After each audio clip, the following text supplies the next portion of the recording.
هنا صوت المنتدى. صوت المنتدى بث إذاعي يأتيكم يومي الأربعاء والسبت من كل أسبوع، ومن الساعة 8 إلى 9 مساء أيام الأربعاء، ومن 9 إلى 10 مساء أيام السبت بتوقيت إريتريا. صوت المنتدى على الموجة القصيرة 15245 كيلو هرتز أو 19 متر باند، وعلى مدى 24 ساعة على القمر الصناعي النايلسات على 8 درجات غرباً، وعلى تردد 11678 بالاستقطاب الرأسي. صوت المنتدى إعلام مستقل وحوار وطني بناء. صوت المنتدى.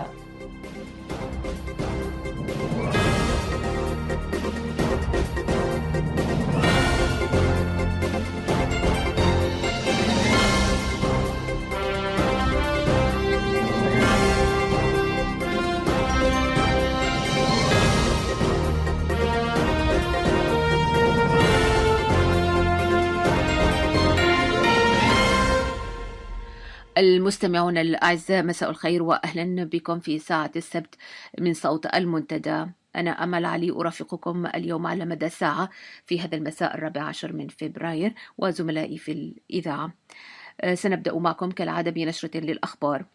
يقدم لنا بعد ذلك الزميل جمال عثمان همد فقرته، وهي اليوم بعنوان أحمد حسن دحلي وتجسيد بؤس المثقف. بعد ذلك ستكون هناك مشاركة من الزميل محمد علي موسى بعنوان جنوب إفريقيا وإريتريا تجربة متناقضة. اخترت لكم بعد ذلك مقالا للأستاذ المناضل محمد كلو، وهو بعنوان الدكتاتور في متاهته. تتخلل فقراتنا العديد من المنوعات الموسيقية.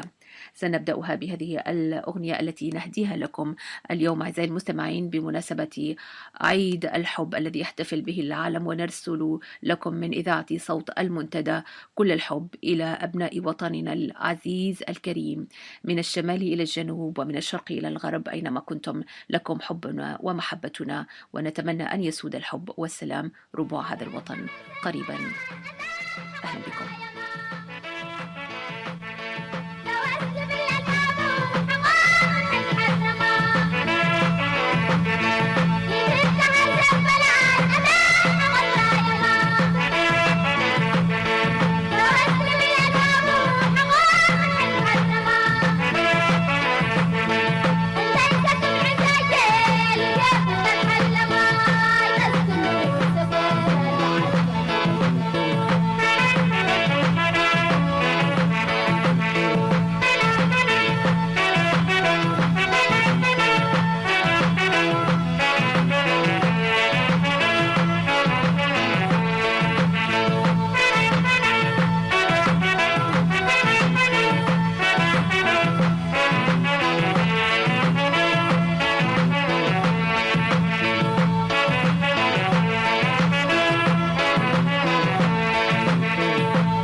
صوت المنتدى. في نشرة هذا المساء، إعلان عن توزيع للأراضي في الإقليم الأوسط للموالين لنظام أسمرة. تواصل عمليات تغيير المسؤولين في وزارة الدفاع الإريترية. وسلطات الأمن التابعة للطاغية تبحث عن إعلاميين انشقا عن النظام وهربا بوثائق ومستندات. تفاصيل الأخبار. علمت مصادر المنتدى من أسمرة أن الحكومة الإريترية قامت بحملة واسعة حول موضوع توزيع الأراضي في الإقليم الأوسط بهدف إيضاح أن هذه الأراضي ستوزع على كل من يدفع 2% من دخله الشهري لنظام أسمرة ويشارك في مناشطه في السفارات في الخارج. وعمم نظام أسمرة في الأول من فبراير من هذا العام لسفارته معلومات تتضمن شروط توزيع وتمليك الأراضي، وهذه الشروط تتنافى مع حقوق المواطنة في كل مكان في العالم. وبالرغم من أن هذه القرارات ليست جديدة بل هي جزء من سياسة ممنهجة منذ فترة طويلة، إلا أن التمادي فيها يعد تعبيرا عن الاستمرار في السياسات البربرية والهمجية والتصرف المطلق بالوطن وما يحويه من ملكية جماعية تم التضحية من أجلها بآلاف الشهداء من الشعب الإريتري. فحق المواطن في الحصول على قطعة أرض للسكن بموطنه هو حق مقدس غير قابل للمساومة والتسويف وغير قابل للابتزاز من جهة حاكمة كمقابل لتأييدها، إذ لا يحق لأي حكومة أن تحرم مواطنا من حقوق طبيعية تتمثل في ملكية قطعة أرض للسكن في موطنه. فمثل هذه القرارات تأكيد متجدد في كون حكومة أسمرة تعتبر الوطن ملكية خاصة لها، والشعب قطيع من العبيد تفعل به ما تشاء وتستدعيه إلى الحروب متى ما شاءت لحماية ملكيتها الخاصة. المواطنة التي استلبت منها إرادة حكم ذاتها بنفسها حرمت من مقدساتها الغير قابلة للتصرف من أي جهة وبأي مبرر. فالمواطنة غدت تعني في ظل حكومة أسمرة الديكتاتورية تأكيد وتأييد للطاغية والضغط بعوامل مادية حيوية على الإنسان المنتمي لهذه الخارطة الجغرافية بهدف انتزاع دعمه للنظام القائم، وبهذا تقوم بتمكين من يواليها وتحرم وتعدم وتفقر كل من يخالفها الرأي. تمكن صحفيان إريتريان في الأسبوعين الماضيين من الهرب إلى خارج الحدود الإريترية المسيطر عليها من قبل العصابة الحاكمة في أسمرة. والصحفيان يعملان في وزارة الإعلام الإريترية تمكنا من الهرب ومعهما وثائق ومستندات، وقد أدى انشقاقهما إلى تعطيل برامج الوزارة وإرباك العمل فيها، فضلا عن الأهمية المستقبلية لهذه الوثائق في فضح النظام الحاكم. وعلم أن هذان الصحفيان كانا في قسم التوثيق والمستندات في الوزارة، ومنذ اختفائهما وسلطات الأمن في النظام منشغلة بالبحث عنهما في دول الجوار بهدف القبض عليهما أو تصفيتهما. هذا وقد علمت مصادر المنتدى أن أفراد من أسر الصحفيين تم اعتقالهم بسجن 05 المتواجد بالقرب من الجوازات والهجرة في أسمرة. تواصل سلطات النظام ومنذ عملية فورتو المجيدة في 21 من يناير من عام 2013 عملية تغيير المسؤولين في وزارة الدفاع الإريترية، حيث تم تغيير وزير الدفاع بإحالته إلى وزارة مدنية، كما تم تجميد واعتقال واغتيال العديد من الضباط. ومواصلة لهذه العمليات بدأت في كل من إنبات كلا وساوى دورات تأهيل نظري وتدريب عسكري لبعض المسؤولين من الوزارات المدنية. ويرجح أن تطال عمليات الاستبدال والإحلال هذه المرة قادة القطاعات العسكرية عبر منحهم مهام مدنية وتنصيب وزراء ومسؤولين مدنيين مكانهم. أوضح ذلك المهندس كفلوم مرسع المعروف بلقب منجوس، وهو مهندس ذو خبرة عالية حيث كان يعمل لسنوات كمهندس بشركات البناء، فقد أبلغ بتغييره إلى وزارة الدفاع. وذكر أن التعليق الأول على هذا التغيير غير المبرر كان بقول أن الوطن سيستفيد من قدراتي إذا عملت في مجال تخصصي، ولكن لم أجد أذانا صاغية لقول هذا، وبهذا تم توجيهي إلى دورة تأهيل ضباط بساوة. وفي أولى المحاضرات خاطبنا مسؤول الشؤون السياسية يماني جبر أب الذي أشار في مقدمة حديثه إلى أن ما تتعرض له وزارة الدفاع الإريترية من تحديات تعود أسبابها إلى سوء الإدارة من بعض الضباط، وأن الحكومة وضعت الثقة فيكم لتحمل هذه المسؤولية، لكنه لم يحدد من هم الضباط الذين سيطالهم التغيير. نهاية النشرة.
صوت المنتدى.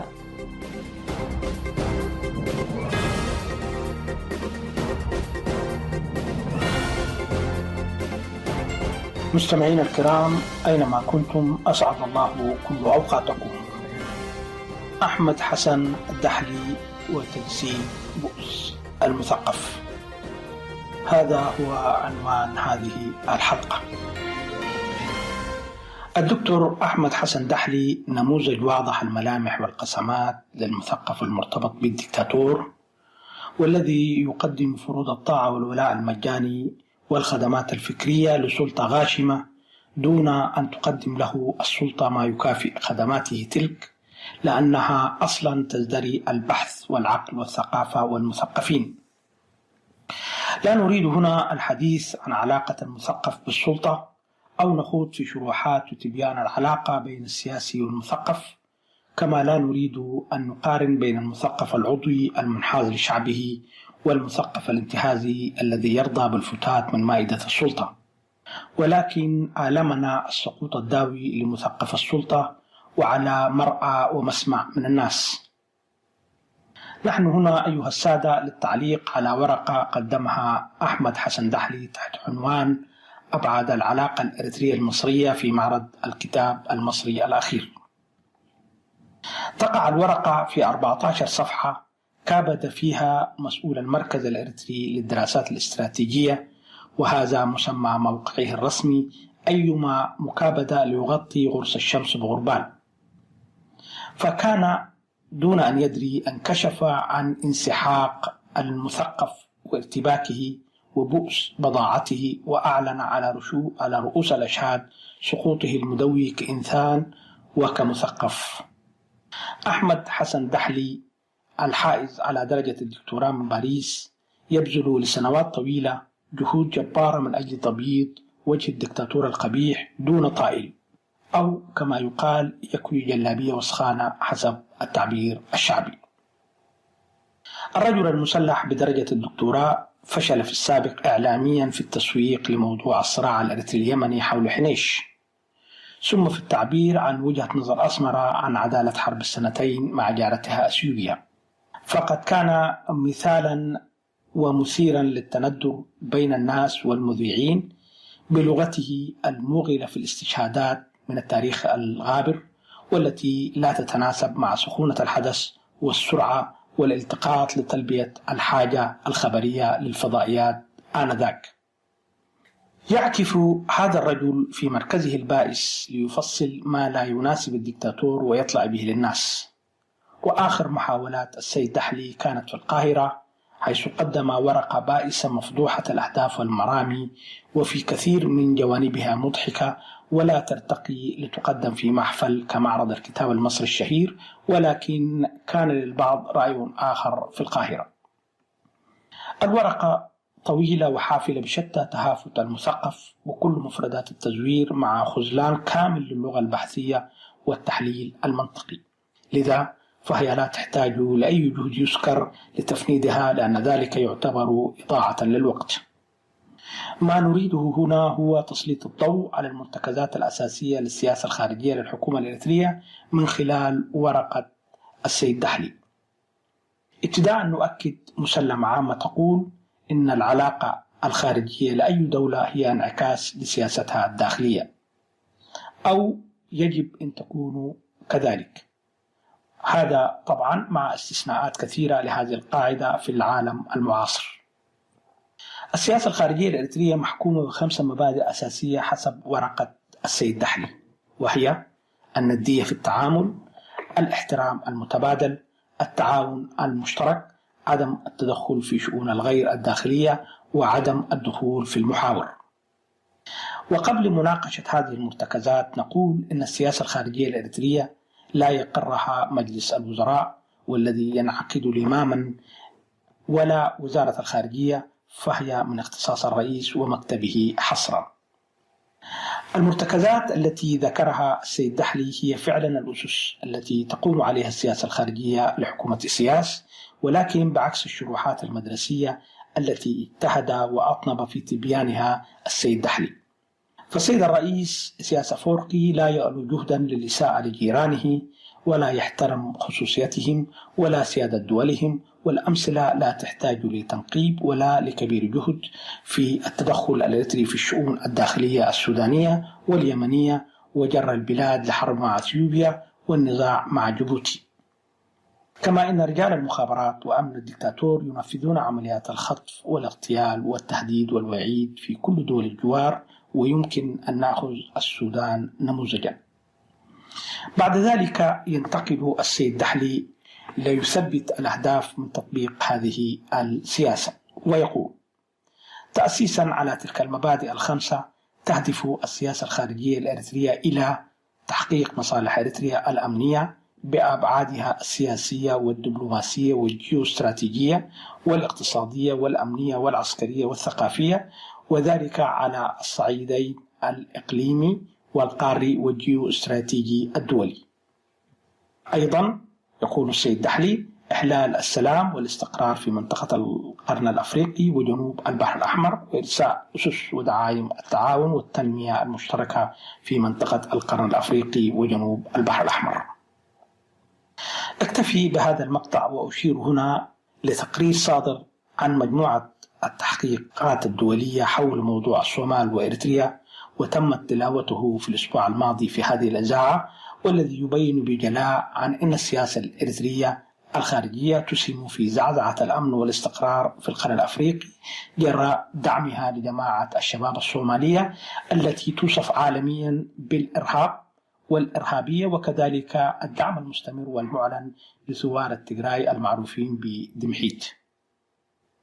نزيد ونقول هنا إن جيبوتي جأرت بالشكوى أكثر من مرة من جارتها أسمرة، ودعت المجتمع الدولي للتدخل، فعن أي استقرار يتحدث السيد دحلي؟ ليت السيد دحلي لم يحدد لا الأهداف ولا الأسس، وليته تحدث بعموميات حتى لا يريق ما تبقى من ماء وجهه.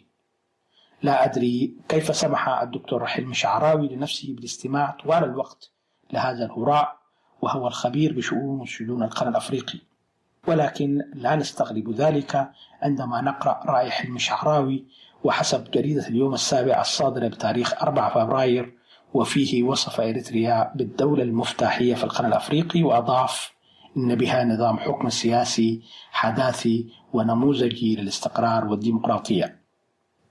لذا ليس غريبا أن يلغي الأستاذ حلمي شعراوي كل تاريخه وخبرته ويستمع لهذا المزاعم من السيد دحلي الذي وصفه مواطن إريتري تابع المهزلة الدحلاوية على اليوتيوب بأن دحلي بدأ مرتعشا يتلعثم من الكلمات ويتعثر بشكل ملفت في نطق الحروف وكأنه تلميذ مرعوب. يضيف هذا المواطن في صفحته على الفيسبوك: كان السيد دحلي منهمكا في قراءة مادته ولم يرفع رأسه ولو لبرهة، وكأنه مذيع ملاحق يقرأ النشرة الإخبارية بسرعة ليدرك الوقت. السيد دحلي المرتبك لا ينسى أن يتحدث في نهاية ورقته عن فلسفة الاعتماد على الذات وبذات اللغة الشعاراتية والميتة، ويختتم بالقول: بالمقابل فإن فلسفة الاعتماد على الذات تقوم هي الأخرى عمليا ونظريا على القرار السيادي الإريتري المستقل الذي يوفر لها كل الشروط الأساسية والضرورية لكي تتبلور أركان جوهرها وتترسخ جذورها في روح وعقل ووجدان الإنسان الإريتري لكونها صمام أمان ووجود إنسان إريتري حر ومستقر بالأمس كما اليوم. عن أي إنسان حر ومستقل في إريتريا يتحدث السيد دحلي؟ هذا الإنسان الحر والمستقل الذي توفر له دولته كل شيء بالاعتماد على ذاتها. كانت فرق الإنقاذ تسحب جثث أبنائه من عرض البحر على السواحل الليبية في مشهد صادم للعالم الحر. وذات الإنسان الحر والمستقل يعاني من بطش تجار البشر في صحراء سيناء.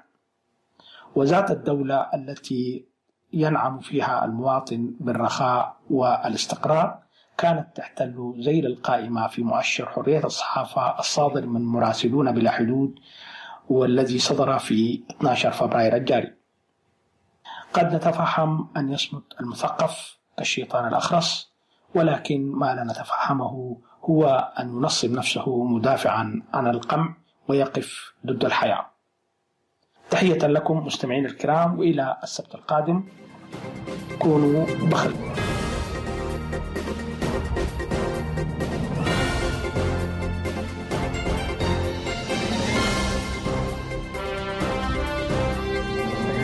إن عشت فعش حرا أو مت كالأشجار وقوفا كالأشجار.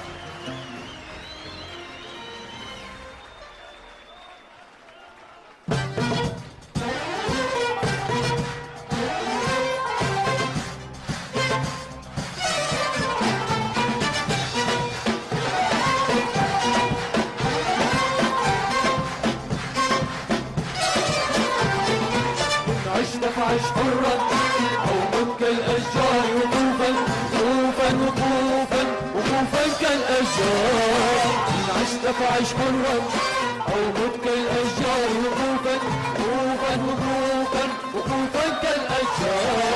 إن عشت فعش حرا أو مت كالأشجار وقوفا كالأشجار.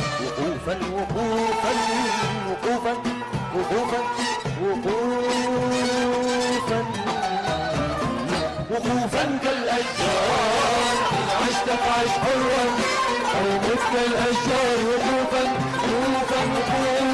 وقوفا كالأشجار. عشت فعش حرا أو مت كالأشجار وقوفا كالأشجار. وارمي حجرا في الماء الراكد تندلع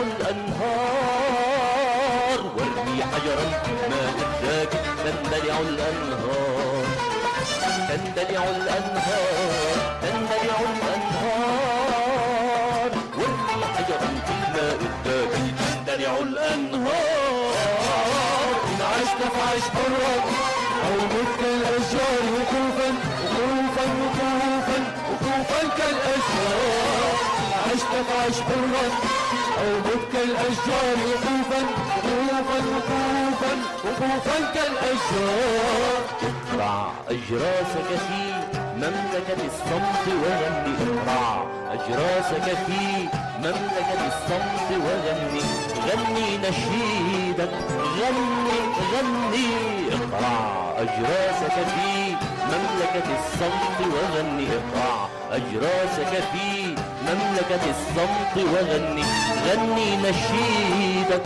غني غني ولينحطم جدار الخوف غارا كالفخار إن عشت فعش حرا أو مت كالأشجار وقوفا وقوفا وقوفا وقوفا كالأشجار إن عشت فعش حرا أو مت كالأشجار وقوفا وقوفا وقوفا وقوفا كالأشجار إن عشت فعش حرا أو مت كالأشجار وقوفا وقوفا وقوفا وقوفا وقوفا وقوفا وقوفا وقوفا وقوفا كالأشجار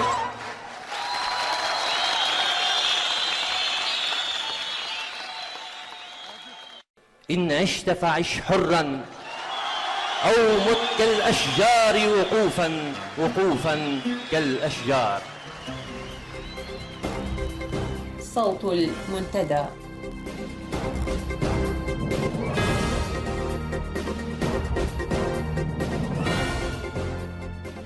جنوب إفريقيا وإريتريا تجربتان متناقضتان.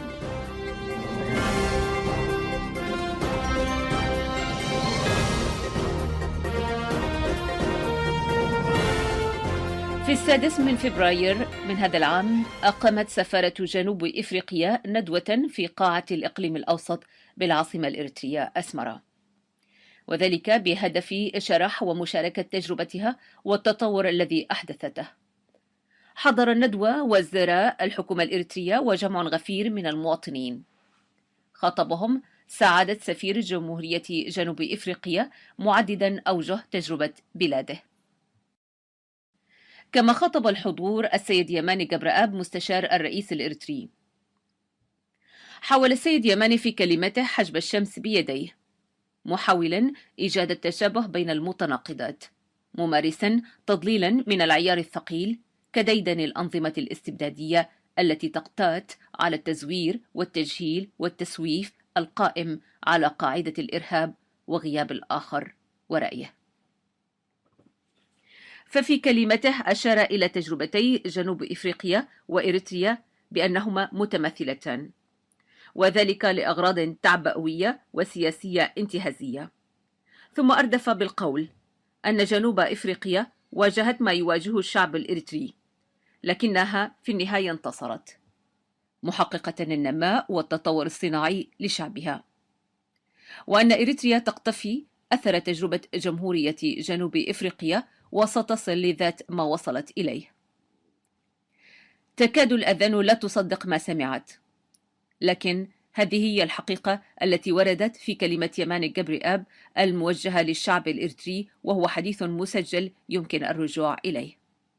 في عالم اليوم لا يوجد سياسي يخاطب شعبه بهذه الطريقة الموغلة في الاستخفاف بعقل الشعب إلا في إريتريا.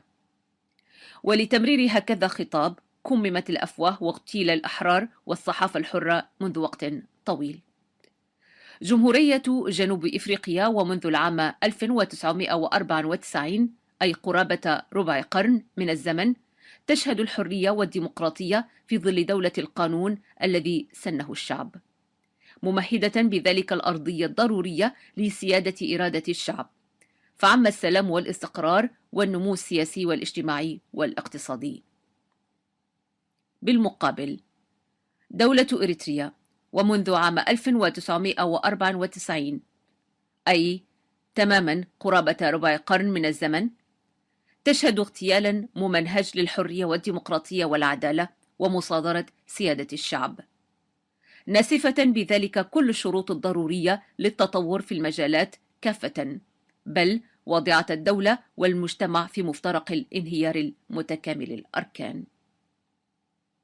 لهذا من حقنا القول: هل يستوي الأعمى والبصير؟ هل يستوي الليل والنهار؟ هل يستوي الحق والباطل؟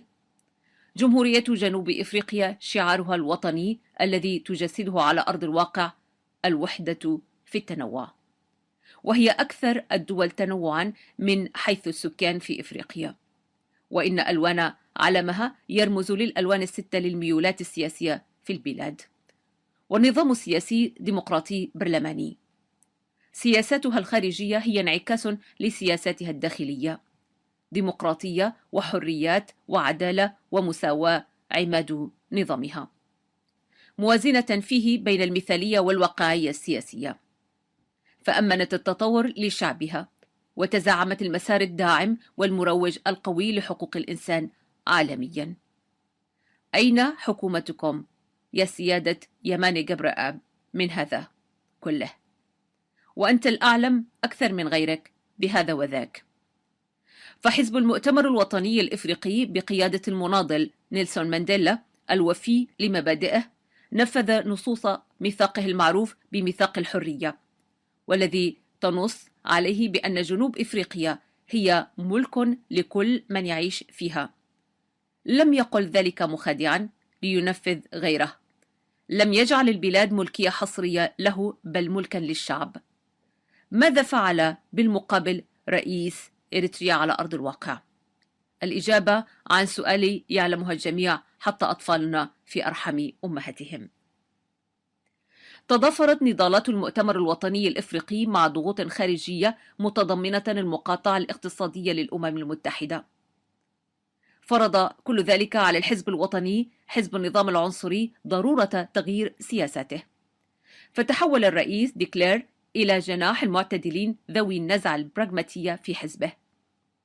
ففي 26 من إبريل عام 94 جرت الانتخابات الديمقراطية الحقيقية متعددة الأجناس لأول مرة في تاريخ البلاد، وانتخب المناضل نيلسون مانديلا رئيسا، وبهذا دخلت جمهورية جنوب إفريقيا فصلا جديدا في التحول التاريخي والمفصلي الهام، فاتحة بذلك الأبواب والنوافذ مشرعة على مصراعيها لمستقبل مشرق لكل إنسان، لكل سكان البلاد، وهذا ما كان.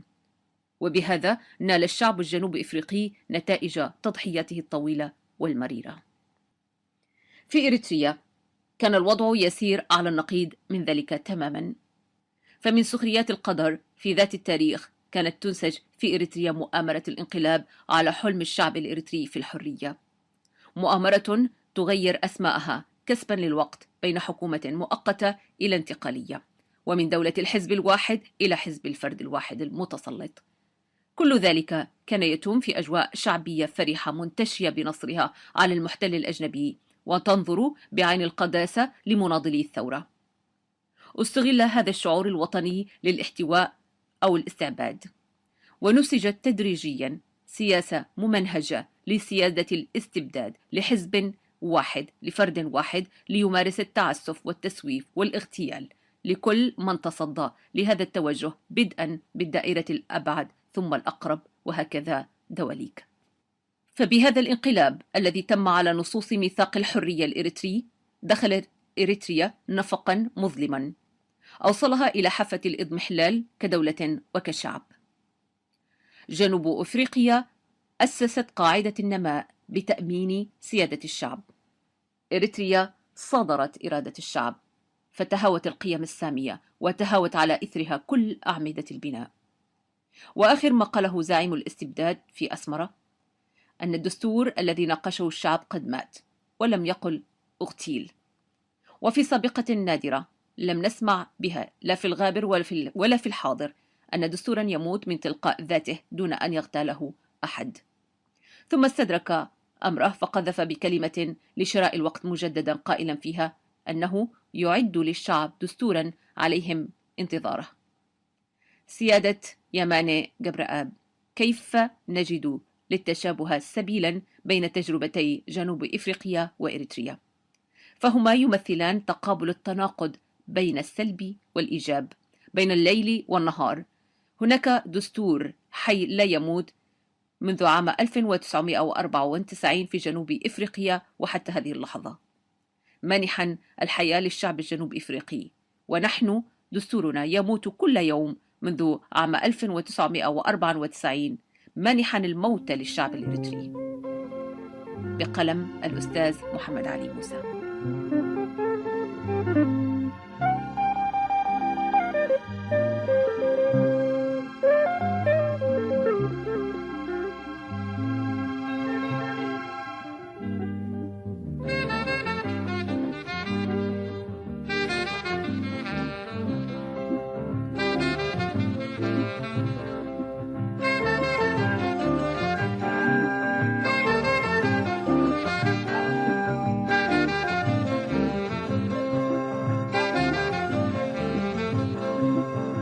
دليون تدخن اللي حاتبنا البيت تثمر اللي ومخدو كذا وكذا عدي عين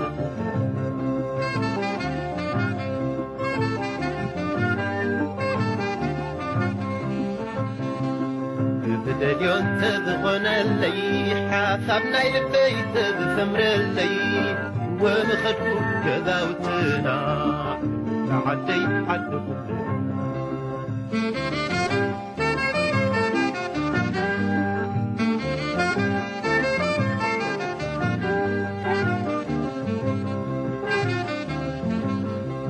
فأنا بفتان ما يقدم أثمرة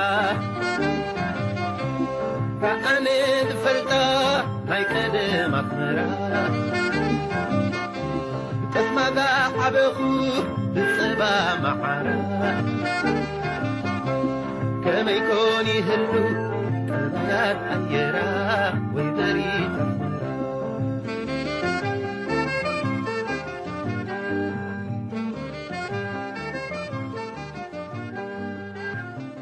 أعزائي المستمعين، وفيما يلي اخترت لكم مقالا بقلم الأستاذ المناضل حمد كلو، وهو بعنوان الدكتاتور في متاهته. كتب الأستاذ كلو يقول: هناك أحداث ومتغيرات تفصل بين ثلاثة أزمان، وهي قبل وبعد فترة التحرير، الاستقلال، ثم القتال مع إثيوبيا مجددا. هذه الأزمان أعادت الاهتمام برسم الخرائط، وتحاول منذ فترة أن تغير بقوة القمع هوياتنا، ويستمر أثرها أجيالا، فتمسح الخارطة من جديد في كل مرة لترسم أطماع واهتمامات القابضين على زمام الأمور. إسياس أفورقي كان يمكن أن يصبح بطلا وقائدا تاريخيا، ليس في إريتريا فحسب بل في القرن الإفريقي، لكن تراخت همته وخذلته بصيرته وقوقعت أفكاره الكبساوية الضيقة الأفق، فانزوى ودفع كل الشعب الإريتري أثمانا باهظة نتيجة لسياسته المتجبرة، وأدت إلى تشوهات في التركيبة الاجتماعية المرتبطة بمخطط نحن نعلم نحن وأهدافنا. الغرور هو سلوك مرضي يقضي على صاحبه وعلى الدولة. المعروف أن الدولة الوطنية باعتبارها صانعة للعدل وضامنة للقوة وحامية للفرد والجماعة، وهي العناصر التي يمكن أن نسميها مجتمعة بالاستقرار، ومع الاستقرار يتفرغ رجل الدولة للسير ببلاده في طريق الارتقاء بالوطن. كل الدول ترفع سقف توقعاتها وأحلامها لتعرف ما جرى زرعه في العام الماضي لجني حصاده في العام التالي، وقوة المجتمعات في زماننا هذا تقاس بمتانة اقتصادها واستقرارها السياسي. هناك دولا حققت أعلى معدلات النمو الاقتصادي والتقدم الصناعي والرفاه الاجتماعي، ودولة أخرى في العالم الثالث تعيش تحت خط الفقر والعوز وتنحدر أوضاعها إلى القاع، تكاد تختفي من على الخارطة. الفانتازيات التي يقيمها النظام في المناسبات الوطنية من الموسيقى والرقص يعتقد أنها تلهي العالم والناس. النظام لم يوفر إلا الإهانات والسجون والاستعلاء والغطرسة، وبكل أسف تحول بعض المقاتلين الثوار على يد النظام إلى أكثر الفئات ظلما وقسوة وحقدا وسوء خلق وسوء معاملة للشعب الذي ناضل من أجله. إن عمليات السجن والقتل من شأنها أن تخيف الناس لبعض الوقت، لكنها علامة على ضعف النظام، وهي كل يوم تحط من شأنه. حاكم إريتريا في لقائه مع التلفزيون الإريتري بمناسبة العام الجديد تحدث عن التنمية. يتحدث عن التنمية وكأنه شيء جديد بعد مرور 23 عاما على التحرير والاستقلال، ونحن لا نلومه لأنه منبهر بالتجارب المبتذلة للأنظمة الدكتاتورية وعلى رأسها نظام كوريا الشمالية. فقط نريد أن نعمل معه جرد حساب عن المشاريع التي أقيمت ولم تكتمل، وبعضها لم يدخل في حسابات الدكتاتور. نقول لم يكتمل وبعضها لم ينظر في أمره، لنترك الإجابة له. منذ إعلان الاستقلال وحتى هذا التاريخ نريد أن نسأل ما الذي حدث لهذه المشاريع التي لم تكتمل ولم ينظر في أمر بعضها الآخر. خزانات المياه في الجاش بركة وغيرها في أماكن أخرى والتي صرفت فيها أموال طائلة. مشروع قصب السكر في همبول والمصنع الذي تم شراؤه من الهند لهذا المشروع. السوق الحرة في مصوع، ولأجل هذا السوق تم طرد السكان لإحلال هذا السوق مكان إقامتهم.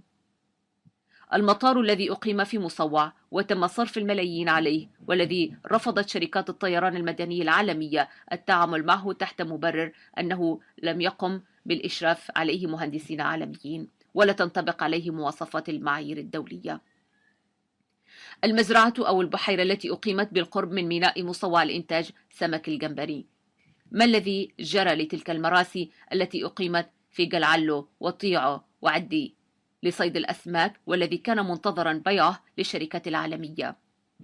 ما الذي جرى لذلك الفندق والذي صمم على شكل شاليهات لاستقبال السواح في مرسى جلعلو؟ ما الذي جرى لذلك الفندق الكبير أسمرة انتركونتيننتال القريب من مطار أسمرة والذي صرفت فيه ملايين الدولارات؟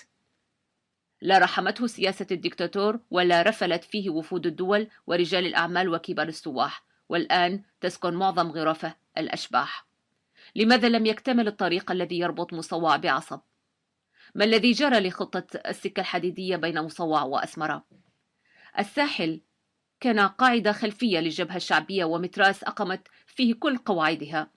الاستعمار الإيطالي شق فيه طرق عادية، والاحتلال الإنجليزي ثم الإثيوبي تجاهله، وبمرور الزمن تعرضت الطرق فيه إلى الانهيار نتيجة للأمطار والسيول، فأصبح المرور فيه صعبا. حاكم إريتريا وزبانيته لم يرحموه، لم تعبد طرقه وتسفلت، كل ما يأتي الخريف تزداد صعوبة المرور فيه. حاكم إريتريا وزبانيته تغنوا كثيرا بنقفة وأعطوا اسمها للعملة التي أصدروها. ليس هذا فحسب، بل سحبوا كل المصانع الصغيرة التي كانت في الساحل في فترة النضال ونقلوها إلى أسمرة. الطريق من قارورة إلى نقفة، والطريق الآخر الذي يربط نقفة بكرن كما هو وسكان المنطقة يعانون من هذا الطريق على مدار السنة. حسب علمنا أن المشروع الزراعي البستاني في عيلة برعد ما زال يندب حظه. كان هذا المشروع ينتج في السابق الخضر والفواكه والألبان. كيف تبخرت تلك الوعود التي كنتم تنادون بها لتحويل اقتصاد إريتريا شبيها باقتصاد سنغافورة؟ ومشاريع سياحية كان منتظرا أن تقام في جزر الإريترية وخاصة جزر دهلك. مداخيل مناجم الذهب صرفتها على تقوية نظامك ورش كبار ضباطك، وليس لذلك الشعب المحروم من ثروات وطنه. ونسمع في هذه الأيام أنكم تحاصرون المدن والقرى للتجنيد الإجباري، ولم ترحموا حتى من تجاوز سنه 60 عاما. مخابراتكم تشيع أنكم ستدخلون الحرب مع إثيوبيا أيها الدكتاتور، أنك تستطيع أن تشعل حربا لكنك لا تستطيع التكهن بنتائجها أو تداعياتها مهما بلغ قرارك من القوة والصلف. القرارات الحربية السابقة التي اتخذتها أضاعت حنيش وبادمه، وسيطرتك الغير مقبولة دوليا على رأس دميرة. ترى وأنت تتحضر للمعركة ما الذي سنخسره من جديد من حربك القادمة؟ يا لك من رجل مريض مسكون بصراعات وهمية لا قيمة لها. طغيت حتى أصبت بالعمى، ولم ترى أن البلاد تنزلق نحو التفكك بسبب إصرارك على إقصاء كل من يختلف معك وكل فريق لا ينحني لك من طريقك. إنك تائه، لم تستوعب دروس التاريخ أيها الدكتاتور. انظر حولك واقرأ وتمعن في التاريخ. ما الذي حدث للدكتاتوريين من أشباهك؟ كيف سقط الإمبراطور هايلي سلاسي الذي لقب بسبط يهوذا وإلهته الكنيسة الأرثوذكسية، وكان الشعب الإثيوبي يسجد أمام موكب سياراته الفخمة، ثم دار الزمان وجاء العسكر وأخذوه من قصره المنيف بأديس أبابا في سيارة قديمة صغيرة فولكس فاجن إلى بيت عادي في غرفة ضيقة، وأخذوا معه حارسه القديم. كان يقول لحارسه: أستحق أن أعامل هكذا وأنا الذي قدم الكثير لإثيوبيا؟ وجاء إليه العسكر، سحبوا أولا حارسه ثم أقفلوا عليه الغرفة وضخوا عليه الغاز ليموت اختناقا. هرب منجستو هايلي مريم بعد أن ترك إثيوبيا نهبا للحروب ومات بعيدا عنها. كيف مات سياد بري مجهولا في ميناء كاسمايو الصومالي؟ صعد نيكولاي تشاوشسكو في مراتب الحزب من صانع أحذية إلى زعيم عام 65. ظل في الأعوام الأولى لحكمه يبشر بالتنمية وأعلن الانفتاح، سمح بدخول الصحف الغربية، لم يشوش على الإذاعات الخارجية، لكن كل شيء بدأ يتغير عندما بدأ الرجل يصنع ديكتاتوريته. صدق أنه خطيب مفوه يخطب ل3 ساعات، وأغدق عليه منافقوه جميع الألقاب: دانوب الأفكار، القائد العظيم، الزعيم المحبوب، سيد العباقرة. لم يجد أي حرج في بناء قصر يتكون من مئات الغرف من الرخام الأبيض توازي كلفته مجموع صادرات رومانية أو صادرات رومانيا في عام كامل. وفي المقابل كان الناس يقفون في الصفوف طوال ساعات النهار من أجل الحصول على الخبز والحليب وكل شيء آخر كان من الكماليات فلا يطلب.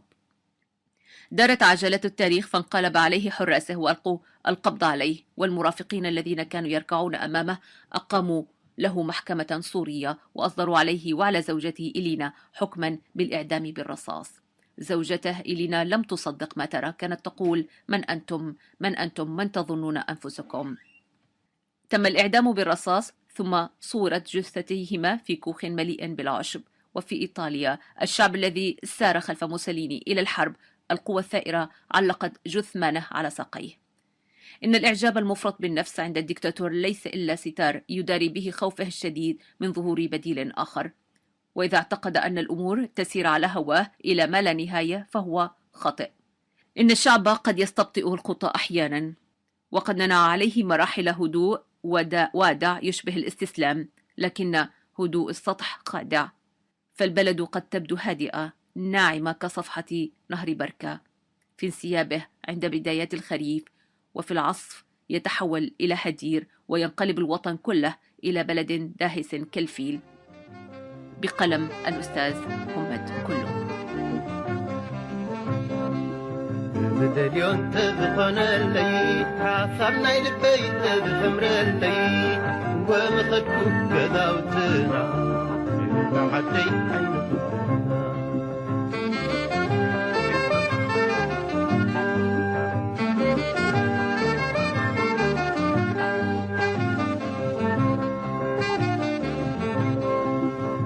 بيتي بيتي من أخي مرعو، لا بيتي بيتي من أخي مرعو، انت وحبرة فب عدت فريعو، الذي يجينا نسوم تبريعو نسوم تبريعو.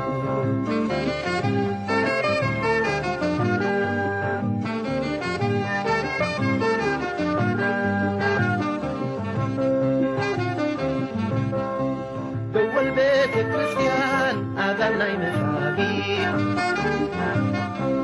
دول بيت كريستيان أذانت مفاقي،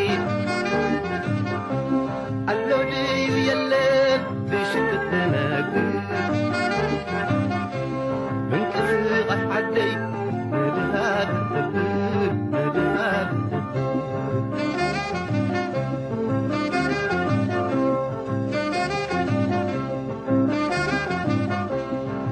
عدنا كابر حكم عدو نتأكد له بذوتنا معفنا، عدنا كابر حكم عدو ونتأكد له قداوتنا حبيبنا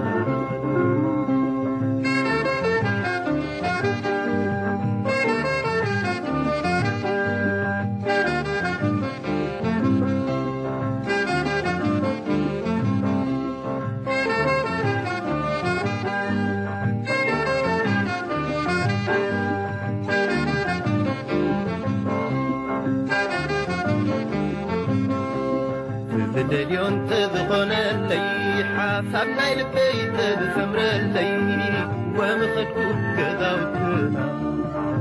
وكذا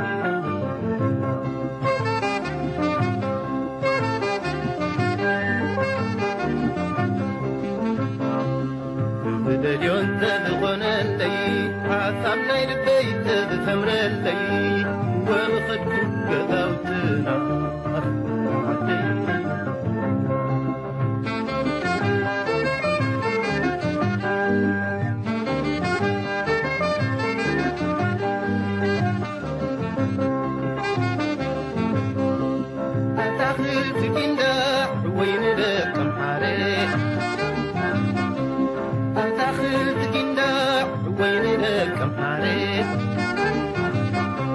فتاتني لبرقيد أبيض مكاني حكاك فندابة بركب بقولي بركب بقولي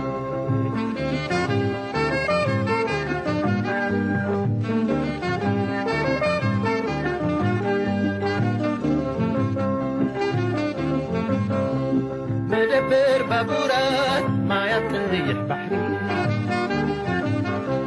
فلفلتي معلنات ما يطيح بحري مكفر جو بحرنا نفافر في مدري نخوع نحاسب هيدي بحري تراو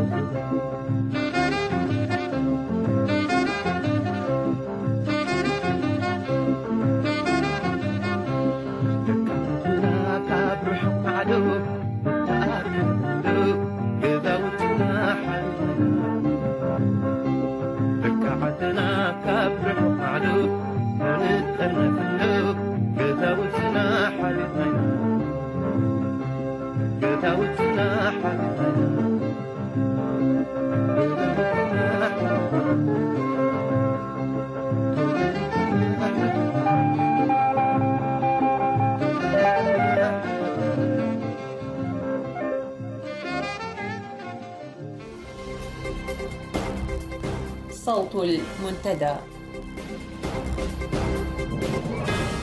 في نشرة هذا المساء إعلان عن توزيع للأراضي في الإقليم الأوسط للموالين لنظام أسمرة. تواصل عمليات تغيير المسؤولين في وزارة الدفاع الإريترية. وسلطات الأمن التابعة للطاغية تبحث عن إعلاميين انشقا عن النظام وهربا بوثائق ومستندات. تفاصيل الأخبار. علومات مصادر المنتدى من أسمرة أن الحكومة الإريترية قامت بحملة واسعة حول موضوع توزيع الأراضي في الإقليم الأوسط بهدف إيضاح أن هذه الأراضي ستوزع على كل من يدفع 2% من دخله الشهري لنظام أسمرة ويشارك في مناشطه في السفارة في الخارج. وعمم نظام أسمرة في الأول من فبراير من هذا العام لسفارته معلومات تتضمن شروط توزيع وتمليك الأراضي، وهذه الشروط تتنافى مع حقوق المواطنة في كل مكان في العالم. وبالرغم من أن هذه القرارات ليست جديدة بل هي جزء من سياسة ممنهجة منذ فترة طويلة، إلا أن التمادي فيها يعد تعبيرا عن الاستمرار في السياسات البربرية والهمجية والتصرف المطلق بالوطن وما يحويه من ملكية جماعية تم التضحية من أجلها بآلاف الشهداء من الشعب الإريتري. فحق المواطن في الحصول على قطعة أرض للسكن بموطنه هو حق مقدس غير قابل للمساومة والتسويف وغير قابل للابتزاز من جهة حاكمة كمقابل لتأييدها، إذ لا يحق لأي حكومة أن تحرم مواطنا من حقوق طبيعية تتمثل في ملكية قطعة أرض للسكن في موطنه. فمثل هذه القرارات تأكيد متجدد في كون حكومة أسمرة تعتبر الوطن ملكية خاصة لها، والشعب قطيع من العبيد تفعل به ما تشاء وتستدعيه إلى الحروب متى ما شاءت لحماية ملكيتها الخاصة. المواطنة التي استلبت منها إرادة حكم ذاتها بنفسها حرمت من مقدساتها الغير قابلة للتصرف من أي جهة وبأي مبرر. فالمواطنة غدت تعني في ظل حكومة أسمر الديكتاتورية تأكيد وتأييد للطاغية والضغط بعوامل مادية حيوية على الإنسان المنتمي لهذه الخارطة الجغرافية بهدف انتزاع دعمه للنظام القائم، وبهذا تقوم بتمكين من يواليها وتحرم وتعدم وتفقر كل من يخالفها الرأي. تمكن صحفيان إريتريان في الأسبوعين الماضيين من الهرب إلى خارج الحدود الإريترية المسيطر عليها من قبل العصابة الحاكمة في أسمرة. والصحفيان يعملان في وزارة الإعلام الإريترية تمكنا من الهرب ومعهما وثائق ومستندات، وقد أدى انشقاقهما إلى تعطيل برامج الوزارة وإرباك العمل فيها، فضلا عن الأهمية المستقبلية لهذه الوثائق في فضح النظام الحاكم. وعلم أن هذان الصحفيان كانا في قسم التوثيق والمستندات في الوزارة، ومنذ اختفائهما وسلطات الأمن في النظام منشغلة بالبحث عنهما في دول الجوار بهدف القبض عليهما أو تصفيتهما. هذا وقد علمت مصادر المنتدى أن أفراد من أسر الصحفيين تم اعتقالهم بسجن 05 المتواجد بالقرب من الجوازات والهجرة في أسمرة. تواصل سلطات النظام ومنذ عملية فورتو المجيدة في 21 من يناير من عام 2013 عملية تغيير المسؤولين في وزارة الدفاع الإريترية، حيث تم تغيير وزير الدفاع بإحالته إلى وزارة مدنية، كما تم تجميد واعتقال واغتيال العديد من الضباط. ومواصلة لهذه العمليات بدأت في كل من إنبات كلا وساوى دورة تأهيل نظري وتدريب عسكري لبعض المسؤولين من الوزارات المدنية. ويرجح أن تطال عمليات الاستبدال والإحلال هذه المرة قادة القطاعات العسكرية عبر منحهم مهام مدنية وتنصيب وزراء ومسؤولين مدنيين مكانهم. أوضح ذلك المهندس كفلوم مرسع المعروف بلقب منجوس، وهو مهندس ذو خبرة عالية حيث كان يعمل لسنوات كمهندس بشركات البناء، فقد أبلغ بتغييره إلى وزارة الدفاع. وذكر أن التعليق الأول على هذا التغيير غير المبرر كان بقول أن الوطن سيستفيد من قدراتي إذا عملت في مجال تخصصي، ولكن لم أجد أذانا صغية لقول هذا. وبهذا تم توجيهي إلى دورة تأهيل ضباط بساوة. وفي أولى المحاضرات خاطبنا مسؤول الشؤون السياسية يمان جبر أب الذي أشار في مقدمة حديثه إلى أن ما تتعرض له وزارة الدفاع الإريترية من تحديات تعود أسبابها إلى سوء الإدارة من بعض الضباط، وأن الحكومة وضعت الثقة فيكم لتحمل هذه المسؤولية، لكنه لم يحدد من هم الضباط الذين سيطالهم التغيير. نهاية نشرة.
صوت المنتدى.